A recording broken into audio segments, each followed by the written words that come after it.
Hey guys, it's Danny. Okay, so it is finally time to repot the Cattleya orchids that I purchased about 2 weeks ago. I just love the flowers and I decided to keep them a little bit more, even if I bet they will not be healthy at all. But I'm really over my comfort zone right now, so it's time to cut the flowers and repot these orchids. Let's see what we find. Okay, so why am I saying that these orchids are not very healthy? Well, first of all, take a look at the media. It is really broken down. It smells really bad. It simply looks like it's broken down. And also, I don't see too many growing tips on the roots. As well, if you look at the pseudo bulb, you can see that it's really starting to go shrivel. And I do water this orchid, so no matter how much I water it, this pseudo bulb is going really shriveled. This only means one thing. There is a huge problem with the root system, which is not picking up moisture and it's not hydrating the orchid.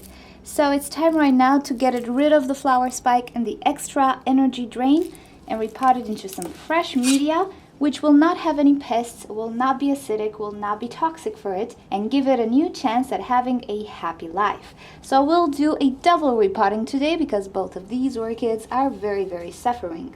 So the first thing I'll do is cut the flower spike.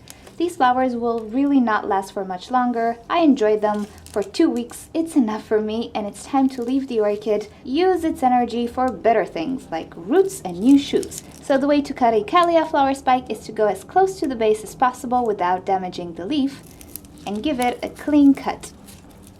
Preferably with a scissors that works. But this will do as well. So now we can get this orchid out of the pot and see how the roots look like. To do this, I will squeeze the pot gently to remove any roots attached to the sides of the pot, although I really doubt there are any good roots at this point. Grab the orchid by the base and try to pull up gently. There you go. Oh wow, I really do not like the roots. And if I press on them, they are all really mushy. You can see how they snap. If you see this happen to your Cattleya orchid, if you pull on the velamen and it just comes off, leaving a strain, this is a sign that the root is dead.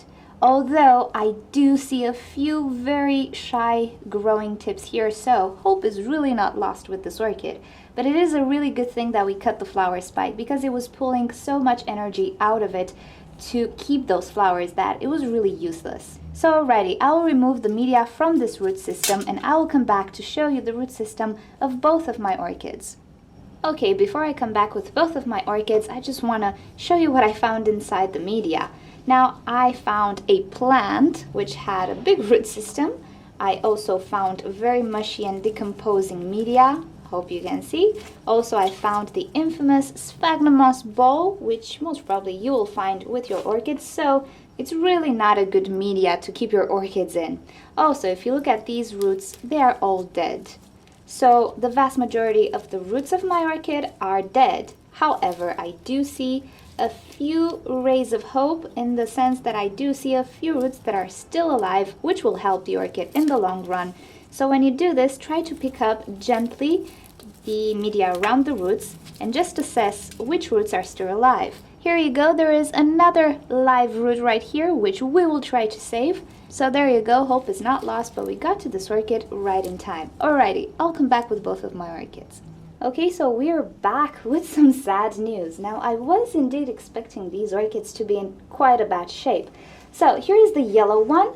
I have cut away everything that was dead because this orchid doesn't really have too many roots. I left some of the old roots as well. Not sure if they're gonna make it, but right now they might hydrate this orchid a little bit more. There are not too many of them anyway. So, she's pretty okay. Let's call it like that. The other one, the pink one, on the other hand, is in a very bad way. And I'll tell you why. Now, first of all, this thing just fell apart. I'm not even sure it's the same orchid. Good news is it has some roots growing. So that's fine. That's nice. I'm not yet sure if I'm going to pot it with this orchid. I might actually pot this one separately. Because, yeah, it looks okay, let's say. The other one, on the other hand, only has a few pseudobulbs and a very weak connection between them. I need to be very gentle with this one. I do not want to separate this bulb from the other ones because this one will have such an excruciatingly slow growth pattern and evolution that I'm gonna grow old waiting for this one to bloom. So I'll try to keep them together as much as I can, just so these bulbs actually feed the biggest bulb as well. So yeah, this is a tricky one and will be a tricky one. A very depleted orchid, let's say, and hopefully it will pull through. But yeah, right now I just want to keep them together, and hopefully within a year it will start to actually come back to me. Right now it is in a very, very bad shape. Okay, so I will pot these girls and I'll come back when I'm done. Okay, so I'm done. I did pot the smaller one separately simply because I couldn't really stabilize it together with the mother plant, if it's the same plant actually. And the other two are in their separate pots. Now this one, I really am confident it has a lot of pseudobulbs. They look okay. Even if it doesn't really have enough roots, it does look okay. I'm hoping for a full recovery pretty fast from this one. This, on the other hand, is the worst case of a Cattleya going wrong that I've ever seen. So I really don't have my hopes high that it will make a fast recovery, but I do hope it will make a recovery. It does have some pseudobulbs.